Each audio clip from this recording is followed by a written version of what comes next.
Welcome to Step Into the Story. Incredible conversations of how the Bible changes lives, changes families, and changes communities across the globe.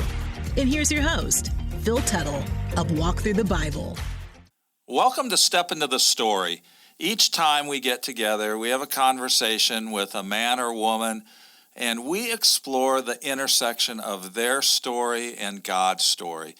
And I cannot tell you how much I've been looking forward to today's conversation, because there really is just a fascinating story on a human level, but then to see that story not just intersected and glance off by God's story, but really find its true meaning and significance in God's story. And I'm thrilled with today's guest, Coach Mark Richt.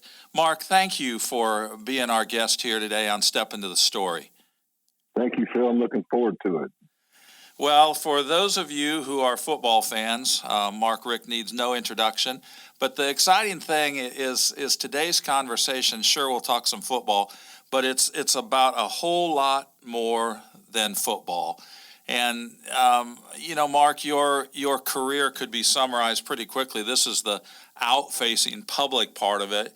Long-term assistant coach in a variety of roles at Florida State. Broken up in the middle by a quick time as offensive coordinator at East Carolina, and then 15 years as head coach of our own University of Georgia Bulldogs right here in the great state of Georgia, followed by 3 years back at your alma mater, the University of Miami Hurricanes, as head coach there also. Mark, in preparation for this conversation, I read your new book that's entitled Make the Call. And I just need to say to you that you and Lawrence Kimbrough, who helped you put it together, it was not what I expected. I thought I knew your story pretty well. I knew that you're a committed Christ follower as well as a great coach and all that. But I expected to learn a little bit more about you. I learned a ton more about you. I guess that's not too surprising. But the surprise to me was how much your book taught me about myself and just leadership in general. So I just want to say, first of all, thank you for that. Your new book, Make the Call. How did you get the idea for that particular project? Right. Well, I was approached about writing a book back when I was head coach at Georgia, and I thought it was a good idea for some crazy reason. There's really not time to write a book when you're the head coach at a major university, and so I felt like, I got about a month in the summer I could really dive into this thing. If we can knock it out, let's do it. Well, we got to the beginning of two-a-days had already started, and we were barely on chapter 1. Oh, and no I way. said, there's no way we're gonna. As a matter of fact, I read the chapter 1 rough draft. I said, this is boring. This is no good. I don't like it. And we shut it down. Then, after I retired from coaching, my literary agent got up with me and said, hey, let's do that book. What do you think? I go, well, I don't know. I'll think about it. And then I'm thinking, if I'm going to write a book, I might better do it quick, because you never know what tomorrow will bring. So, and the funny thing about the title, I was working with my wife and my brother-in-law and his wife about a title, and we came up with Make the Call. And it's kind of a play on words where, coach, if you're calling plays in the game, you're making a call every 40 seconds. Yeah. As a head coach, you're making calls in recruiting and discipline and, just so many things that surround your program. But you make calls in life, and really making calls is really just making decisions. And so, the goal of this book is to let people get behind the scenes on a lot of decisions I made in football and family and faith. But also, the reader will be challenged to make the biggest call of all in their lives before the book is over. Yeah. Well, we're getting ahead of ourselves a little bit. Let's go back to your growing up years. I know that you were raised in Omaha, Nebraska, which is a special place for me, has been in recent years. Our son Philip was a Chick-fil-A operator there for a couple years, transferred to a new Chick-fil-A in the west suburbs of Illinois, where his wife and in-laws are from. Still too far from Atlanta, but Right. Easier to get to than Omaha. But what a wonderful community there in Omaha. Sketch out for us kind of the early years of your life, a little bit about your family, if you would. Sure. Mom and Dad actually met. They were actually living in the same neighborhood as children and went to the same high school and got married. They're from Omaha as well. And so there's 4 kids born in Omaha. And then my dad eventually got transferred to IBM, got a job at IBM in 1973 in Boca Raton, Florida. And so he had to choose between Boca Raton, Florida, and Poughkeepsie, New York. So that was pretty easy to make that call. But so he was a computer programmer, and so we were in Broomfield, Colorado, which is right in between Denver and Boulder. And then the 5th child was born. So I had my older brother Lou, myself, my brother Craig, and then Mickey, Michelle. You know, about every 2 years, a kid popped out. Good Catholic family, and then eventually, I think it was about 4 years later, Nikki or Nicole was born in Colorado. So there's 5 kids. I was number 2 of 3 boys, and then my 2 sisters on the tail end. Wow! So is that where you learned to compete originally? Yeah, compete for food, compete for a lot of things. It was. Sports really was it for me. It was, I think everybody wants to feel good about themselves, and if they're good at something and people acknowledge that, it makes you feel good. It makes you want to do it more. And that was sports for me. It really didn't matter what kind of ball. I can remember, my dad coming home from work, and I'd have his glove and my glove and a baseball, and I'd just beg him to play catch before he even got in the house. And that's kind of how I connected with my dad. Through sports, and so I think that was probably an added layer to why I loved it. Mm-hmm. Wow. Hey, what's your feeling? I know you played multiple sports growing up. What's your feeling about just how early kids are pushed to pick one sport versus what's your view of that? Right. I think postpone it as long as possible.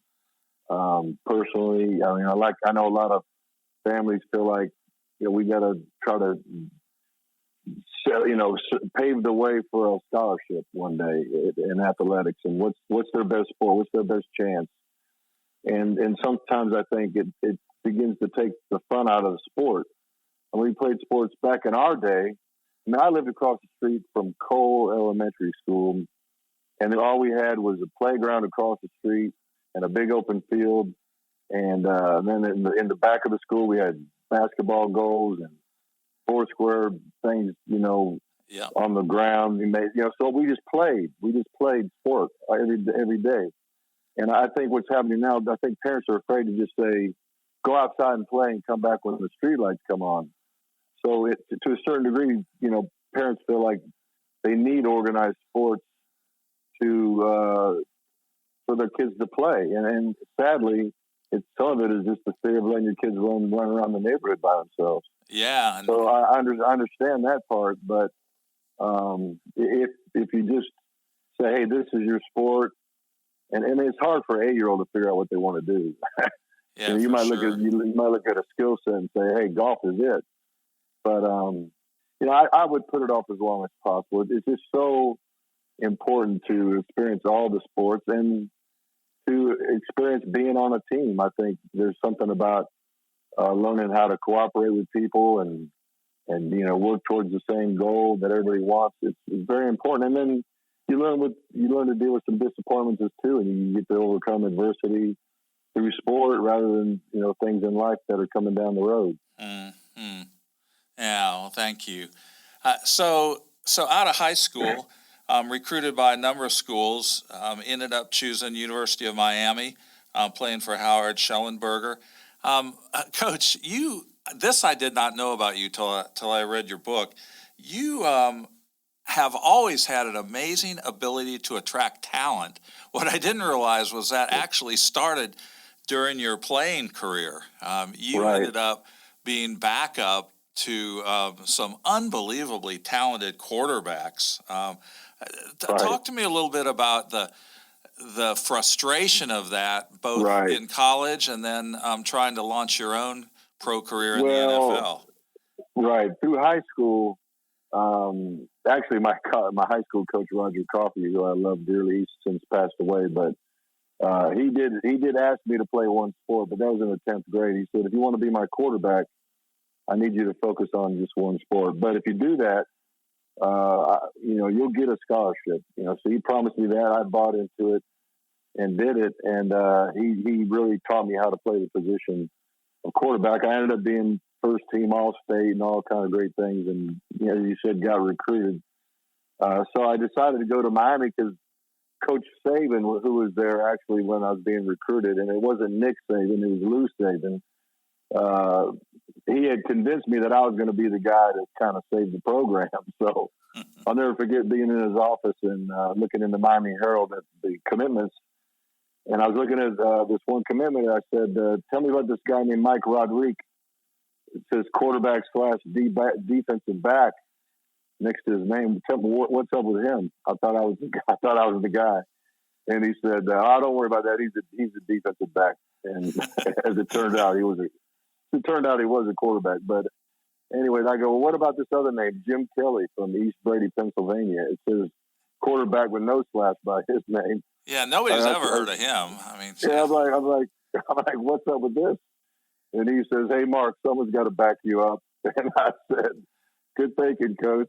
That's how naive I was back in the day. But so I had my plan to be start as a freshman, be an All-American my sophomore year, win the Heisman my third year, and go pro. I mean, that was my plan.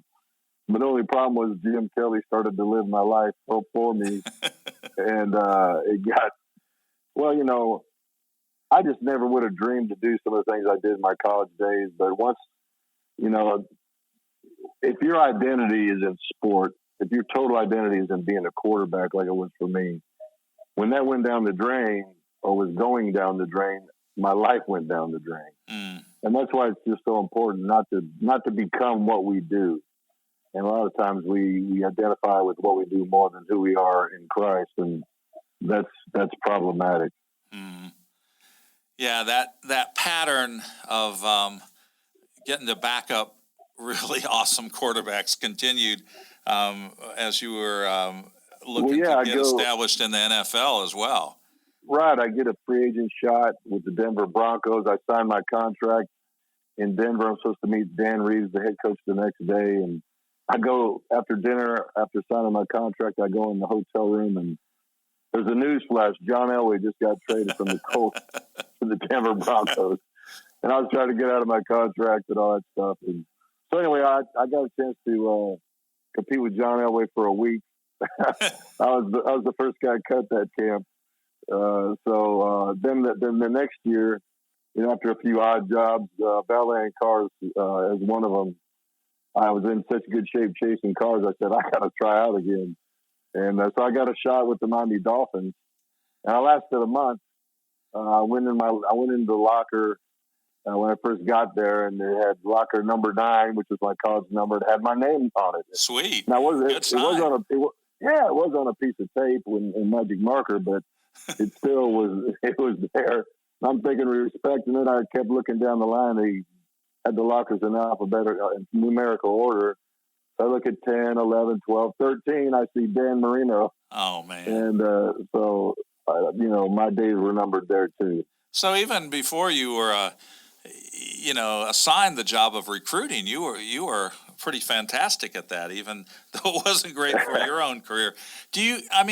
So there was disappointment in that, but how early was the idea that maybe I'll be a coach? How did that come about? Yeah, well, it's kind of a sad story. I got a job after getting cut with Denver as a bartender, and so I'm tending bar and trying to make these fancy drinks that I'd never heard of. and not doing a very good job of it, plus trying to watch football games on the TV monitors while I was at work. So my manager didn't like that much and said, hey, look, you sit on the other side of the bar and have yourself a beer or whatever you want to do. Watch these games, and then when we close up, I got another job for you. So he wanted me to clean the bar after hours. So the last job I had before I coached, you know, I'm kind of shining the brass rails of the bar, and I'm thinking surely I could do something else. And then I was like, well, maybe I could coach. So that's when I grabbed this blue book of college athletics, they called it, and looked up about 5 to 10 schools that I thought I might like to coach at. I mean, I'm so naive. It was just crazy. I did get a couple of letters of recommendation, and it turned out I got a chance to be a graduate assistant. I first got accepted a job at LSU as a graduate assistant coach to help coach the quarterbacks. And the night before I got in my U-Haul that was already packed, set to go to Baton Rouge, I got a call from none other than Coach Bobby Bowden at Florida State. And he offered me a job as a graduate assistant coach, not only to help, I was going to help coach the quarterbacks, but I was going to help him coach the quarterbacks, not a position coach. Yeah. And so it was an offer I couldn't refuse. And thankfully, he liked what he saw early on, and he quit coming. He came to one quarterback meeting with me. He watched, kind of observed me at the first practice, and he never came back.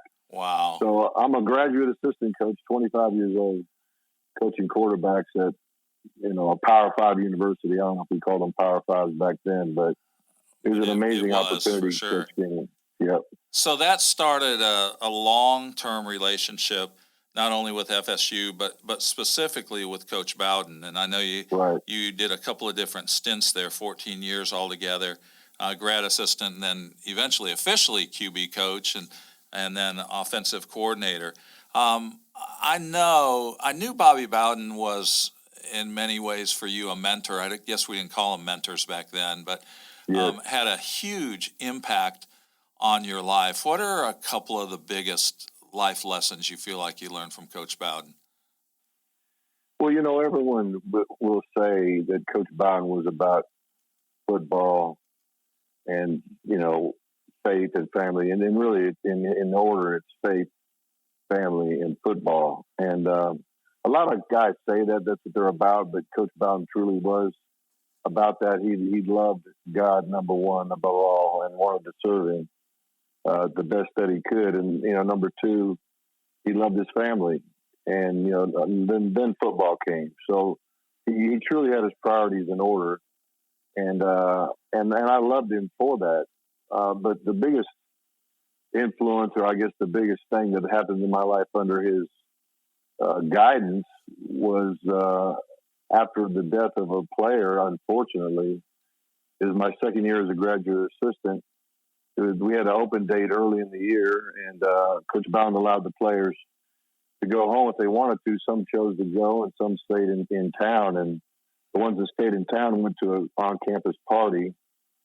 Somebody pulls the fire alarm. Everybody's out in the parking lot. There's a local kid coming through with his car, almost hits one of our players, Pablo Lopez, a big offensive tackle, 6'5", 285, you know, kid of Cuban descent, kind of a jokester. Pablo he was kind of a hard dude too. He was a tough kid. And so he didn't like what happened and got in the driver's side window and kind of cursed this kid out and basically hurt his pride in front of his buddies who were in the car with him. So he knew he couldn't jump out of the car and physically whip Pablo. So he went home, got a sawed-off shotgun, brought it back to the party. Long story short, there's a confrontation. Pablo's out there walking towards him. He pulls the gun out. Pablo keeps walking, calls his bluff, says, you're not going to shoot me, bro. And the kid panicked, pulled the trigger, and Pablo died. So the next day was a scheduled meeting on a Sunday anyway to get everybody back in town from the open date. But it became much more than that. Coach Bowden addressed the team, and he just said, man, I don't know where Pablo is right now. I don't know where he'll spend eternity. I don't know where he was in his faith, and he said, "There's a God. God created you. He loves you. He wants a relationship with you, and he wants you to live, eventually in eternity with him in heaven."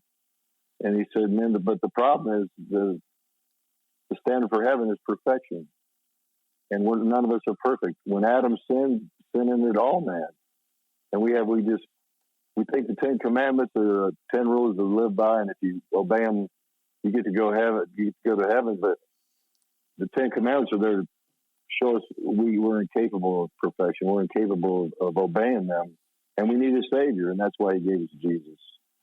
And he kind of just was preaching the gospel to the boys. And then there was an empty seat because everybody had assigned seats, and he pointed to the seat that Pablo used to sit in. And he said, "Man, you guys are 18 to 22 years old. You think you're going to live forever. It's like Pablo thought he was going to live forever.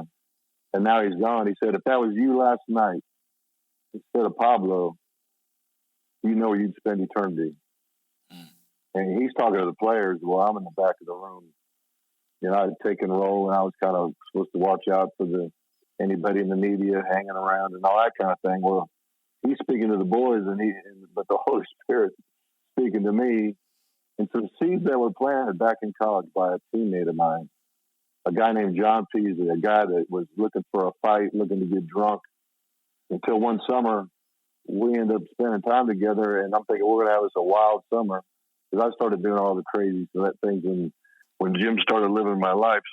I started doing stupid stuff, and so I thought we were going to have one wild summer. And he came back from a short vacation with this peace about him. I was like, "What in the world happened to you, man?"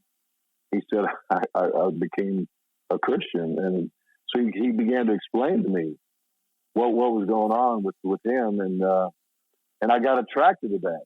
I was like, "Man, I need that." But then I was worried about my roommates, my other roommates, my girlfriend. I was worried about being a hypocrite, thinking, "Man, if I become a Christian, I got to be perfect. I could never sin again." And I took inventory of my sin, and I'm like, I think I could stop this sin, and I'm not sure about this one, and I know I'm not stopping this sin anytime soon. And I also thought, gosh, if I become a Christian, God might send me on a mission trip, and I never come back. Yeah. And I Kiss still all wanted my to dreams do what goodbye. Yeah. Yeah, I want to do what I wanted to do. So I postponed that decision, and by the grace of God, lived long enough for Coach to preach the gospel to the team and for me to hear it.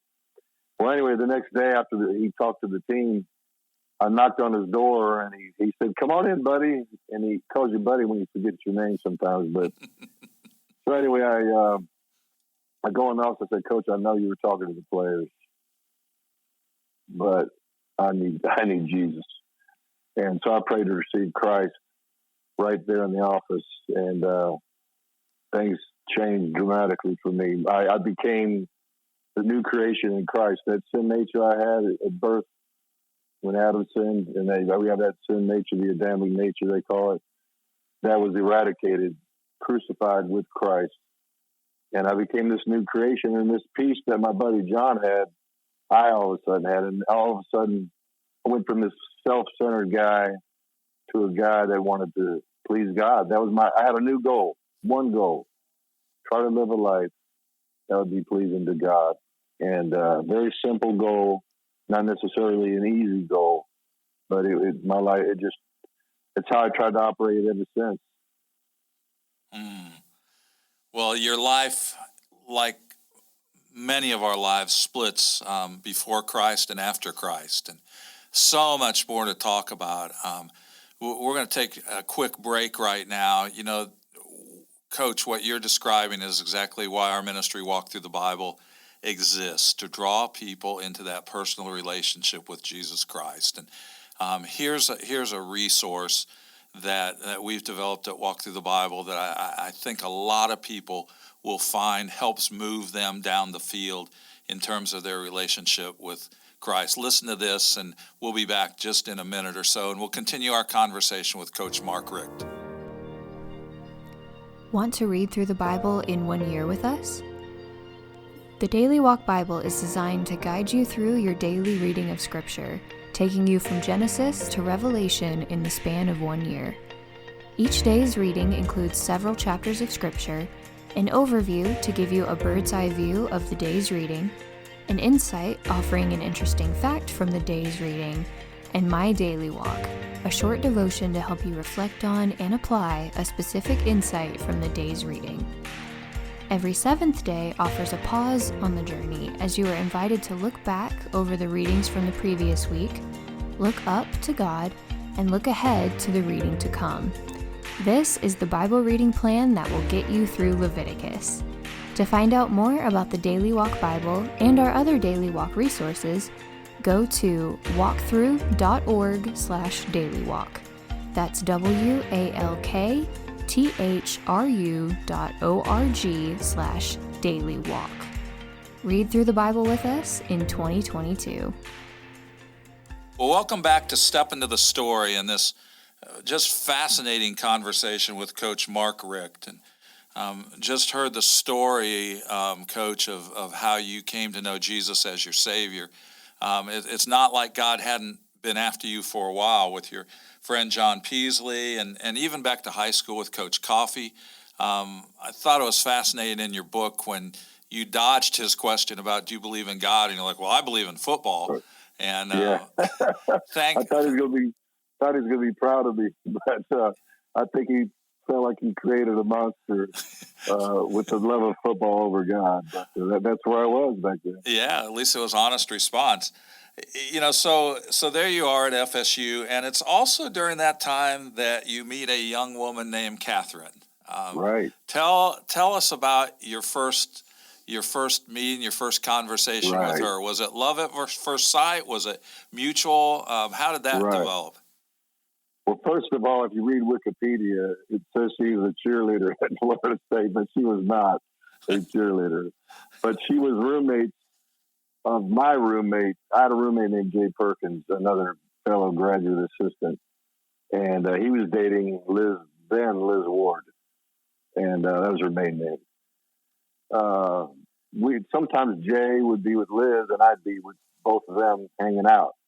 And one day I said, man, I need to meet a nice girl. So Liz took it from there and said, oh, I got to know this one girl. She's so elegant and this, that, and the other. And it was a roommate then, Kathy. We call my wife Catherine now, but back then we called her Kathy. And so she wanted us to meet. So we decided to go on a blind date. And we're going to have a movie and a dinner and a movie. So the girls are going to be in charge of dinner, and we were going to be in charge of the movie. And, of course, we picked Animal House. Great choice.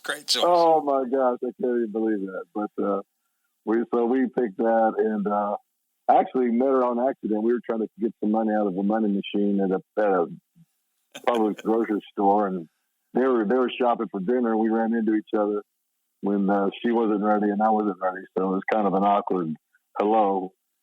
But, what happened to us is we became best friends because everybody hung out together. We were all, my roommate, her roommate, were dating and we were around each other a lot. And so I told her every gory story about my life. And if I thought, I was going to marry her one day, I probably wouldn't have told her all that stuff. But in the beginning, we were just friends. So I was an open book, and she was too. And it didn't scare her away, or it didn't scare me away. And so we started to get a little more intimate, and but it was not an exclusive relationship.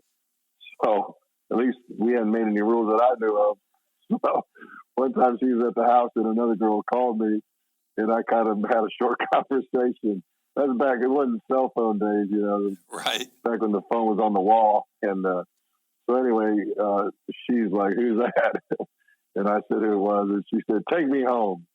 Ooh. And so I was like, okay, I guess I better take her home. So we're driving to her house. And she goes, what are you doing? I said, I'm taking you home. She goes, I don't want to go home. And I said, oh, gosh. You asked me to take you home. So I'm totally confused. And basically, she just laid it out in the law, said, if you want to be with me, it's going to be just me and no one else.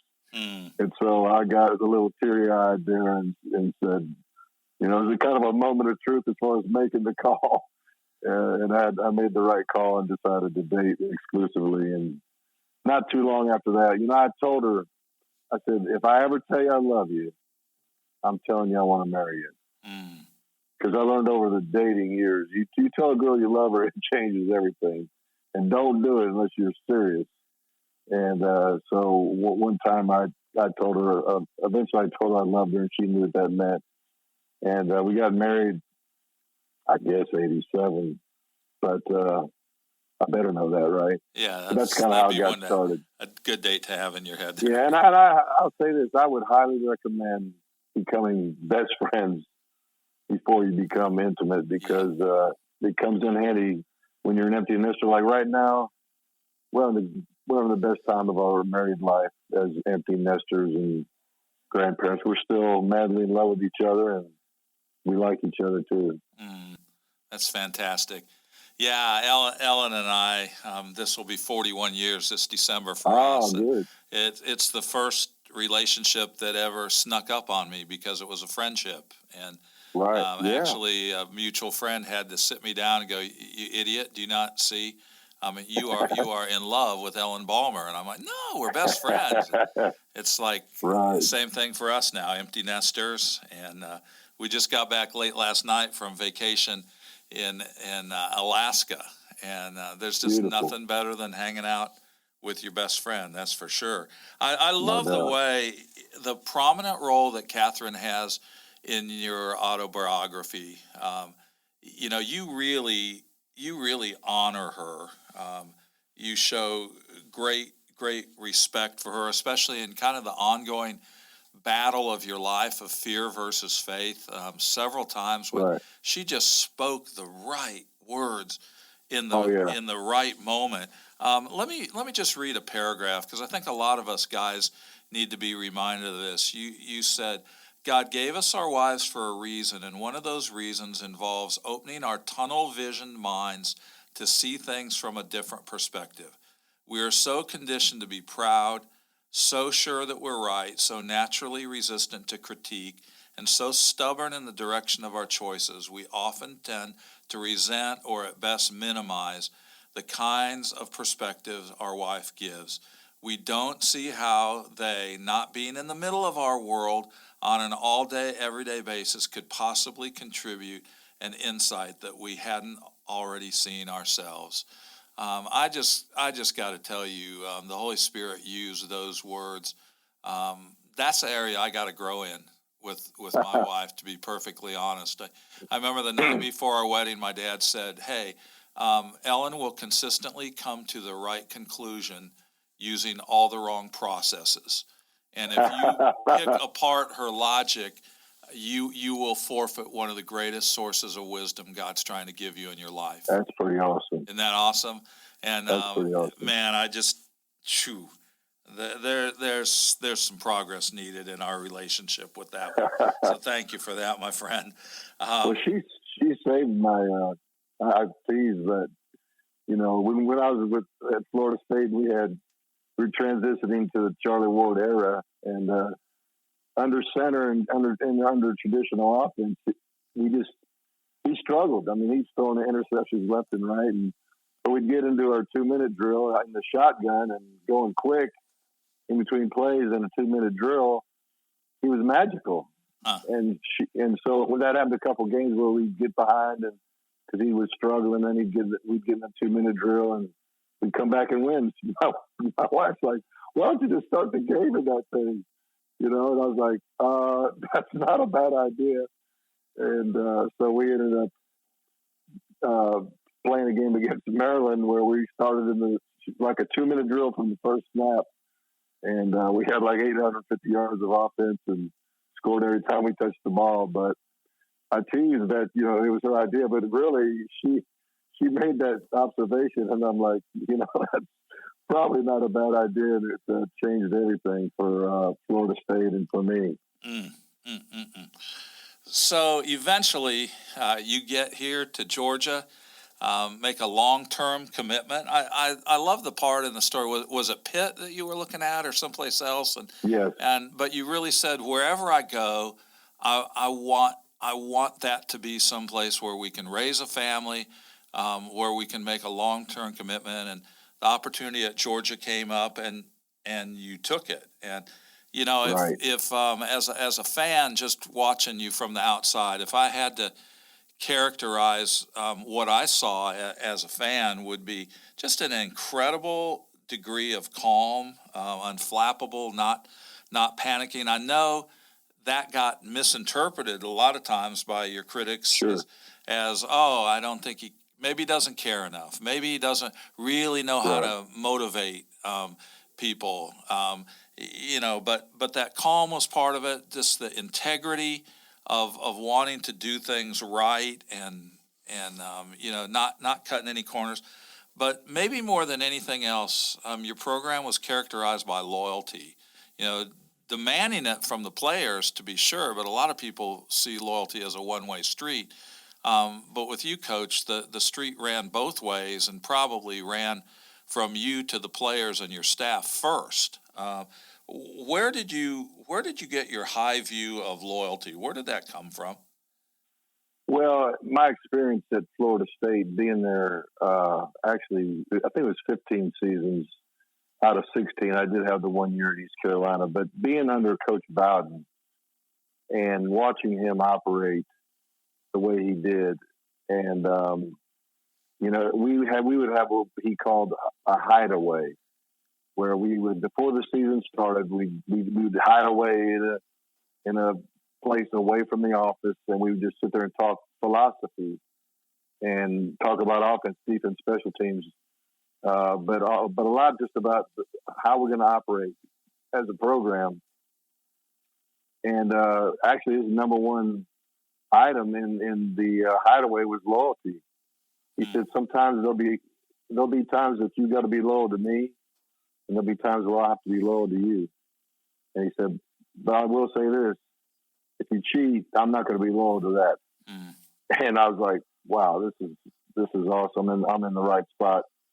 And but we loved Coach Bowden because he loved us, and he treated us the way he did, and he made sure we made time for our family. He made sure those players knew he cared about them deeply. And his goal was to capture the heart of the player and build a better man. And he felt like if we build a better man, we're gonna have a better team. Mm. And so I bought into that hook, line, and sinker. And when you become head coach, sometimes a lot of coaches have been at 5, 6, 10 different places and 10 different ways of doing things. And you're like, well, what did I like here? What did I like there? Well, I had the benefit of basically being in one spot, and we went 14 years in the top 4 in a row. Wow. So all I knew was the Florida State way, the Bobby Bowden way. And so that's what I took with me to Georgia. And I loved seeing players come back. Like you coach players early in your time at Florida State, so to speak. And then, 8 years later, they come back, they're married, they got kids, they come back to their school and they still see their coach. There's something to that, and I was very attracted to that. So my goal, as you mentioned, was I didn't want to go to Pitt unless we thought that was it. I said, honey, I don't want to go to a place thinking I'm looking for another job one day. I want to go to a place to think this is home for good. Mm-hmm. And by the grace of God, we stayed 15 years at Georgia, and we did raise our family here. My mom, dad, brothers, sisters, everybody moved to Athens. They're still here. And I live in Athens again as well. So it's been wonderful for us. Mm-hmm. One of the things in your book that probably hit me the most when you were talking about loyalty and that long-term commitment, when a player signs, he's making a 4, often 5-year commitment with redshirting. And, to know that in terms, as far as it depends on you, that you're going to be there. And there was just a line in the book that talked about how many of the players had already had the number one man in their life disappoint them. And, just that really just hit me like a ton of bricks when I read that. And it said in there that's one of the reasons you've never changed your cell phone number. so Right. that former players can always find you, and talked about maybe 25, 30, 40, maybe 50 calls that you get on Father's Day. Yeah. What a legacy right there of being the father figure for a lot of guys.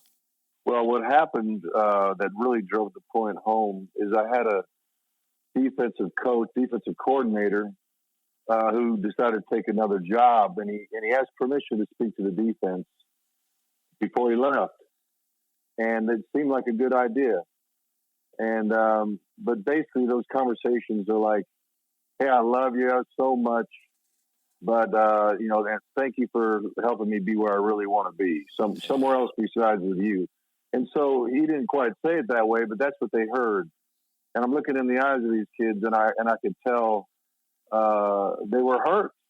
They felt betrayed. They felt that this guy's leaving them, and so when he was finished, I said, "Coach, I appreciate you, and if you don't mind stepping out of the room, I want to address the group by myself."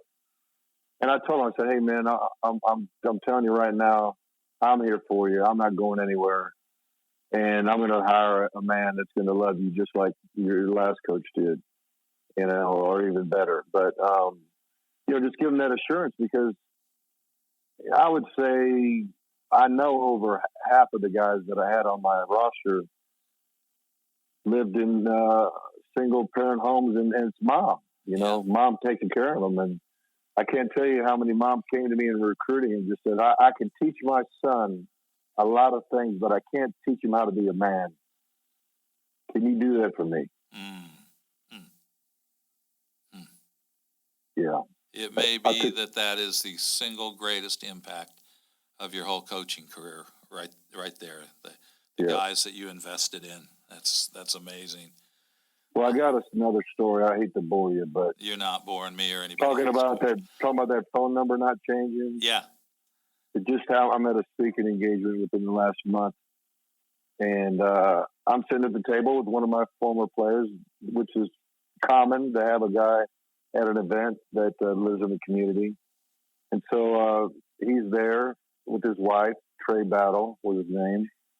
And he was a walk-on who became a scholarship player who played in the NFL and the Cowboys, and ended up being with the San Diego Chargers. And a teammate of his from college, Paul Oliver, was also a teammate of his at San Diego. And sadly, Paul Oliver took his own life. And that affected Trey in a big way. And when Trey ended up getting cut and was kind of floundering around, again, going back to that identity being in what you do, then all of a sudden you get cut. I mean, in football, you get cut as a young man eventually. Someone's going to say you're not good enough anymore. Go find something else to do. And he was struggling to the point where he was on a bridge getting ready to jump and end his life. And he said something in his spirit told him to call me. And he did. And we talked him into coming to the house, and I had former teammates, and a team chaplain there, and we just ordered pizza and we talked and about the good old days, and we just literally talked him off the ledge. And but he came back to this event, and in the middle of the event, the MC is saying, "Coach, you made an impact in players' lives. We'd like to bring one up on stage and let him tell the story." Well, he tells the story of what happened. And I'm sitting there like, oh my gosh, I can't believe he's telling the story. And then he looked at me and he said, "Coach, you saved my life." But that's wild. Wow. Well, you've had so much success. You've also had some heartbreaks along the way. I know after 15 years of Georgia, at the end of the 2015 season, you were told that UGA was ready to make a change. And right. I heard your speeches. I heard, I read the press releases and all. I again, just so impressed with the class that you handled that with. But But how were you really feeling inside when Right. when that gig came to an end? Truthfully, I was thankful. 15 years anywhere is a long time. It was, you know when you sign up for the job that it can happen. Very few coaches go through their career and never get let go somewhere along the way. So you knew it was a possibility. And but I chose to think about all the 15 years that we had that were so awesome, and I was thankful for that experience, and I was thankful for the people that loved and supported us, and I knew God was going to have something for me next. I didn't know what it was, but I was kind of looking forward to see what that was. My goal was to take a rest. I really needed time off is what I needed, but within about a week, I was head coach at Miami. So that was you weren't very good at retirement, as it turns out. No, it didn't last very long. But anyway, I know that the other thing that was nice is I got a chance to say goodbye to the team in a team meeting, and I probably hugged every one of them on the way out the door. And there's some good closure there, which was much needed for me and probably for the boys. Yeah, a lot of time is not the case, unfortunately. And then 3 years head coach at Miami, retired right after the 2018 season there. Took on a role as a football analyst with the ACC network. I will say you are excellent at that as well, and I think you broaden the appeal of football far beyond football because of this parallel that it's about this game, but it's also about life, and that combination of faith and family and football that comes through even in your work as an analyst. So thank you so much for that. As you and I are talking today, it's October 21st.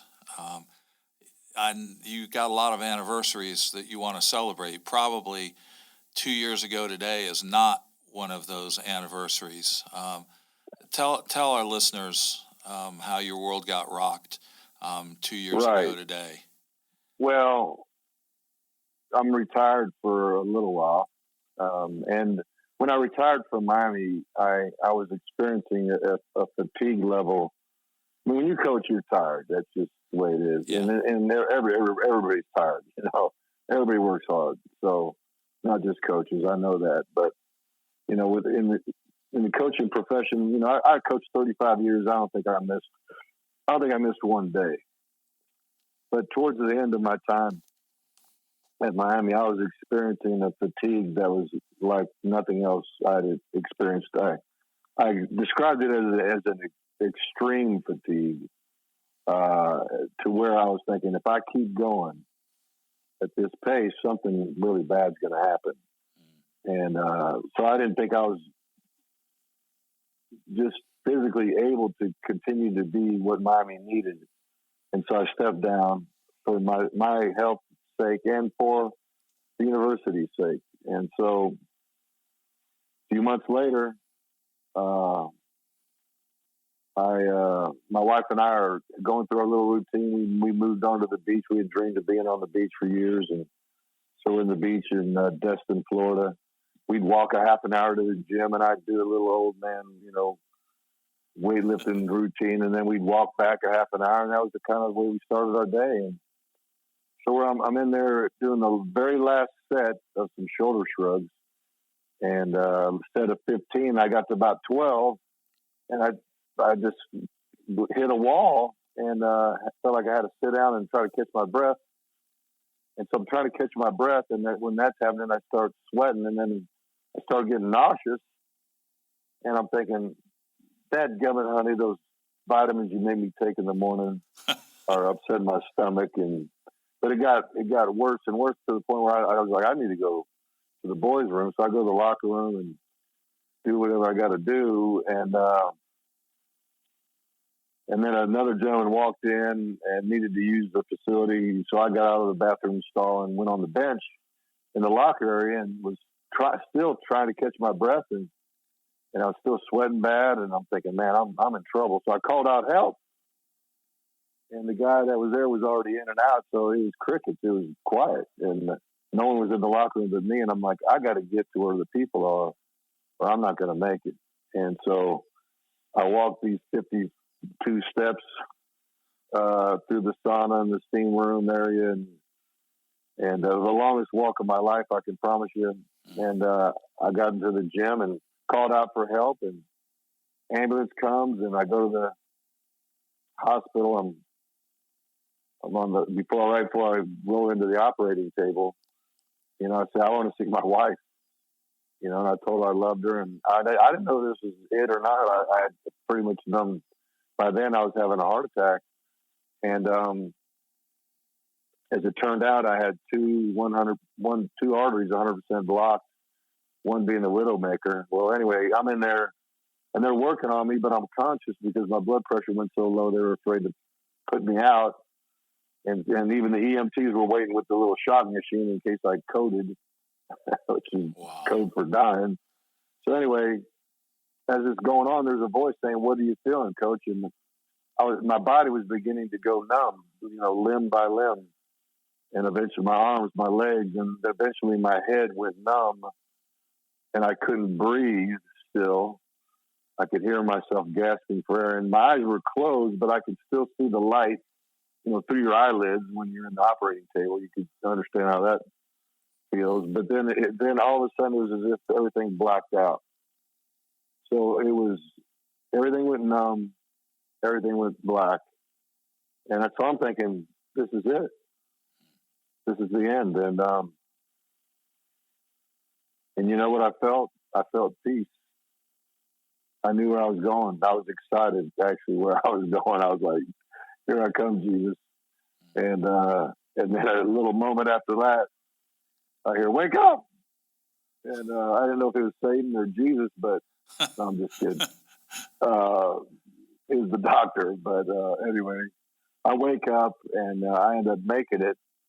But, you know, to feel that peace when you knew it was the end or could be the end was just such a wonderful feeling for me. I was so thankful for the experience, not that so much that God saved me, you know, from this heart attack, from death, just the peace that I felt, you know, the faith from 1986 was real. And I've never doubted that, but you kind of get to that moment of truth and you're thinking, man, I wonder what I'll feel. But I was truly at peace and so thankful for that. And I'm not saying if someone is close to death and they're afraid of dying, they're not a believer. I'm not saying that for a second. Of course. But in my spirit, I'm at peace. But in the distance, I can hear my body still gasping for air. So God designs our bodies to survive and to live. But in my spirit, I was in a whole different place. And I really was so thankful for that. Mm. So God said, not done with you yet, Coach. Not done. Not done. That's right. I know. That's right. Earlier this year, you, after making a full recovery from that really severe heart attack, and what for so many people is fatal when it's that particular artery, but got the news, the diagnosis of Parkinson's. Right. How did you come to know that? I know you had suspicions that you'd watched your dad struggle with that, but how did that diagnosis come? Well, I had hip surgery, hip replacement of my right hip. I had my left done like 7, 8, 10 years earlier, and as I'm rehabbing, the rehab just was taking forever. And, you know, my balance and, you know, my muscle rigidity, and I felt like I was sluggish all the time. And so I'm thinking, you know, I need to go to my primary care doctor. And I was suspecting Parkinson's, and he was too. He got me to a neurologist locally and then to a specialist later, 2 months later. And by the time I got to the specialist, 2 months after, I was pretty sure I had it. he told me what I already knew, and that I had Parkinson's. So I had time to kind of process it, the possibility of having it for a few months. Well, I think that was healthy. If I went to my primary care and he immediately said, "You got Parkinson's," that might have been a huge blow, but and a shock to my brain and my spirit. But by the time I was told by the specialist that I had it, I'd already made peace with it, and I ended up tweeting it out because I'd be at a speaking engagement and I'd be moving slow, or my balance wasn't right, or it looked like my back was hurting, and everybody kept asking me the question, "What's wrong?" basically. And I got tired of feeding them a bunch of junk about it. Well, my hip surgery, it's taken a while.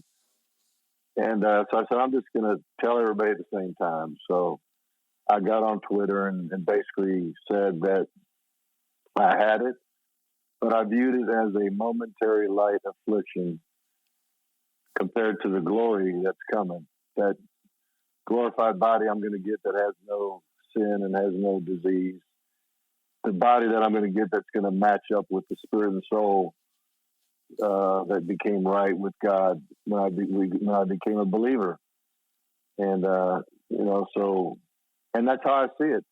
And so when peace was the number one joy of being a Christian in me when I first became a believer, and even through my heart attack, the key word for me now is hope. If my hope was only in temporal things of this earth, what do I have to look forward to? Well, I've got a progressive disease that sometimes people become a prisoner in their own body, and they get to the point where they can't even swallow anymore, and it's over.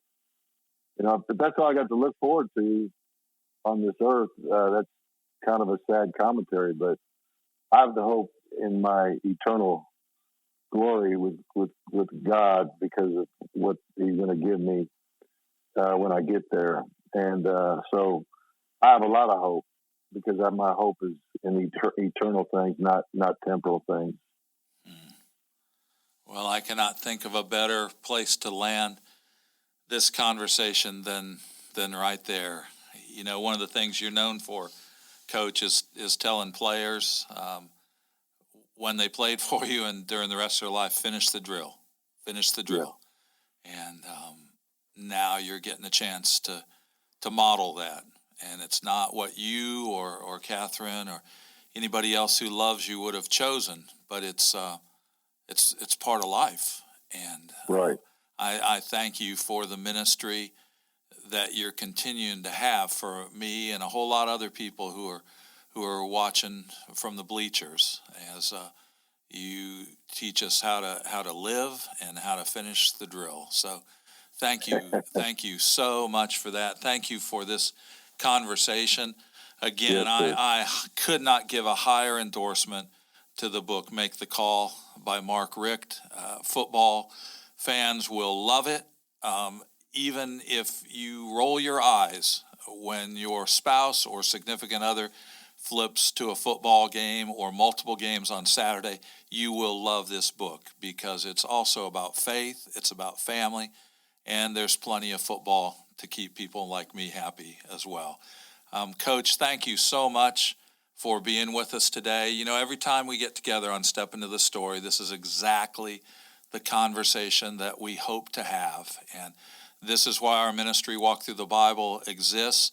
If you are struggling with anything, I'd love to hear from you. If God has used this conversation in your life to spark some questions or stimulate some growth, you can email me at phil@walkthrough.org. That's WALKTHRU.org. And we look forward to the next time we get together on Step Into the Story. Coach, thank you so much for just opening up your life today with us. I enjoyed it, Phil. Thank you. Thank you for joining us for the Step Into the Story podcast, powered by Walk Through the Bible.